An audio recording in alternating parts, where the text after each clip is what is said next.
দেখতে দেখতে চোখের নিমেষে কখন যে আমরা এতটা বড় হয়ে গেছি ভাবতেই অবাক লাগে। সেই ছোট্টবেলার বান্ধবী, একসাথে খেলাধুলো পড়াশোনা করে বড় হলাম, তারও বিয়ের দিন এগিয়ে আসছে। আর তো মাত্র কিছুদিনের অপেক্ষা। আর তাই আজকে আমরা সবাই মিলে চলে গিয়েছিলাম দীপাকে আইবুড়ো ভাত দিতে। আমার জানো তো বন্ধুত্ব জিনিসটা না ভীষণ ভয় করে।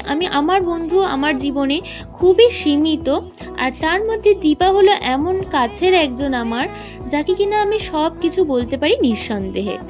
দীপার সাথে না আমার রিয়েল লাইফে এত মেমোরিজ রয়েছে, তবে ছবি ভিডিও না খুবই কম ওর সাথে। আমার সোশ্যাল মিডিয়াতে কানেকশন আমার সাথে দীপার খুব একটা নেই, তবে বাস্তব জীবনে আমরা ভীষণভাবে কানেক্টেড। দেখো, অ্যাজ ইউজুয়াল প্রত্যেকবারের মতো অভিক আজকেও লেটেই এসেছে অফিস করে। প্রত্যেকের খাওয়া হয়ে গেছে, তারপর অভিক আসার পর আমি আর অভিকও খাওয়া দাওয়া করে নিয়েছিলাম। আর দীপার বিয়ের ভিডিওগুলো তোমাদের সাথে শেয়ার করব, জানিও কেমন লাগলো।